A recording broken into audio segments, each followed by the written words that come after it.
Olá, meu nome é Victor Vídeo, sou aluno do Instituto Federal de São Paulo, campus Registro, e bom, sob orientação do professor Rodrigo Cruz, eu estou realizando meu projeto de iniciação científica que tem como tema a elaboração de objetos de aprendizagem para o ensino de estruturas proteicas.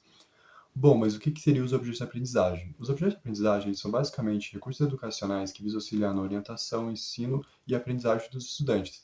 Sendo assim, os objetos de aprendizagem devem ser desenvolvidos a fim de contemplar uma explicação adicional, um conteúdo historicamente complexo, ou até mesmo conteúdo que é importante para a formulação de novos conceitos ao longo de um curso, como é o caso das proteínas para o ensino de biologia. Mas afinal, o que são as proteínas? Bom, as proteínas elas são macromoléculas imprescindíveis para a vida, com fundamental importância na sua estrutura e no funcionamento de diversos processos vitais, como no trabalho enzimático, na atividade imunológica e no transporte de algumas substâncias.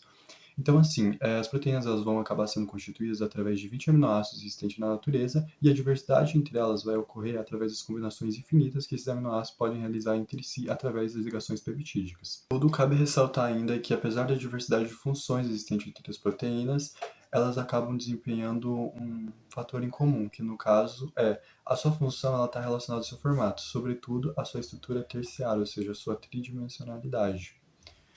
No entanto, essa organização estrutural proteica ela não pode ser visualizada a olho nu, já que ela se encontra a nível molecular. Então, geralmente, os professores eles recorrem ao vocabulário científico pouco usual e até mesmo a imagens em livros e projetor para poder tentar entrar no imaginário dos estudantes. Mas, mesmo assim, acaba sendo um processo muito difícil de aquisição de conhecimento para uma parcela dos estudantes.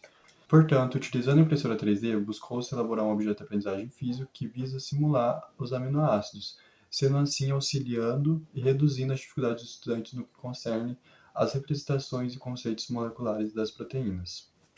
Já na metodologia, a gente passou pelos conteúdos envolvendo síntese de proteínas e estruturas proteicas, bem como a importância dos objetos de aprendizagem para o ensino de ciências naturais.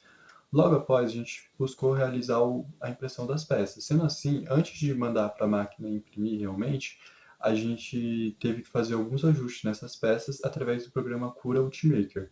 Após a impressão dessas peças, a gente realizou também alguns ajustes manuais, como a gente colocou uma etiqueta para identificar os aminoácidos e também alguns encaixes para simular, na verdade, as ligações peptídicas.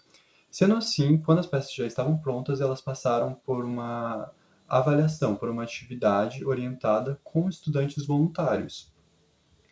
E aí essa atividade ela buscou basicamente introduzir os estudantes no que concerne os conceitos sobre tradução e transcrição gênica, e aí efetivando a construção de uma proteína. Portanto, esses participantes eles acabaram respondendo a dois questionários, um antes da aplicação do objeto de aprendizagem e um após a aplicação desse objeto didático. Sendo assim, foi possível identificar um ganho significativo desses estudantes dos conceitos relacionados à ligação peptídica, a elementos que participam da síntese de proteínas e também às estruturas proteicas, bem como, principalmente, a tridimensionalidade dessa proteína. Sendo assim, a atividade ela se baseou no sentido do tato e da visão, uma vez que o pensamento do estudante ele se tornou maleável conforme a imagem das peças e a manipulação delas. E aí cabe a gente ressaltar a importância do objeto didático sobre uma sequência coerente mesmo de aprendizagem, uma vez que esse objeto ele vai servir de auxílio para o processo de aquisição de conhecimento desses estudantes, fazendo com que eles possam se tornar autores de sua própria aprendizagem.